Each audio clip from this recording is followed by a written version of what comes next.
आज हम बात कर रहे हैं पूरे विश्व के चाचा चौधरी बने ट्रंप की। ट्रंप ने अभी हाल ही में एक बयान दिया है कि स्ट्रेट ऑफ हॉर्मुज़ ही खोलने पे विचार किया जा रहा है, खुलवाने पे विचार किया जा रहा है, क्योंकि ईरान ने वहाँ ब्लॉकेट लगा रखा। अब ट्रंप देखते हैं क्या मीटिंग करते हैं, लेकिन हॉर्मुज़ को खिलवाना इतना आसान नहीं है। पहले हॉर्मुज़ को समझ लेते हैं। उससे लगभग दुनिया का 20% तेल जो है एक्सपोर्ट होता है वहाँ से। सारे गल्फ़ नेशन वहीं से अपना तेल एक्सपोर्ट कराते हैं।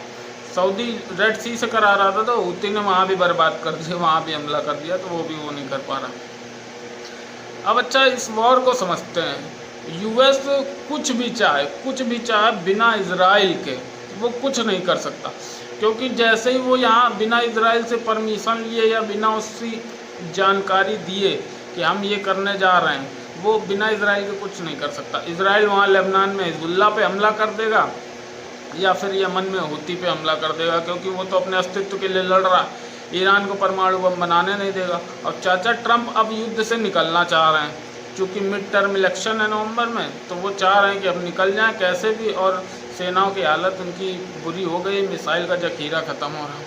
तो चाचा ट्रंप ने ये कहा है कि हम स्ट्रेट ऑफ हॉर्मुज़ को खुलवाने पे विचार कर रहे हैं, लेकिन ईरान जानता है कि अब ये फंस गए हैं। ईरान का सीधे सीधे यही कहना है कि आप हमारे एसेट्स जो आपने फ्रीज कर रखे हैं उन्हें रिलीज़ करें। दूसरा, आप हॉर्मुज़ पे ईरान ने ब्लॉकेट लगा रखा, लेकिन हॉर्मुज़ के आगे यूएस ने ब्लॉकेट लगा रखा। तो ईरान यही चाहता है पहले यूएस ब्लॉकेट हटाए, उसके सारे एसेट्स जो फ्रीज हैं वो रिलीज़ की जाए, और युद्ध जो उस पर ज़बरदस्ती थोपा गया था उसका हर्जाना दिया जाए। लेकिन बिना इजराइल के किसी भी नतीजे पर पहुंचना ये संभव नहीं है, क्योंकि हाल ही में नेतन्याहू जो कि इजरायली पीएम है, उन्होंने ट्रंप का गाज़ा प्लान था, पीस प्लान, उसे रिजेक्ट कर दिया है। आप समझ सकते हैं स्थिति कितनी गंभीर है। और चाचा ट्रंप अब ना इधर जा पा रहे हैं ना उधर जा पा रहे हैं, लेकिन निष्कर्ष एक ही है, या किसी एक पक्ष को सरेंडर करना ही पड़ेगा।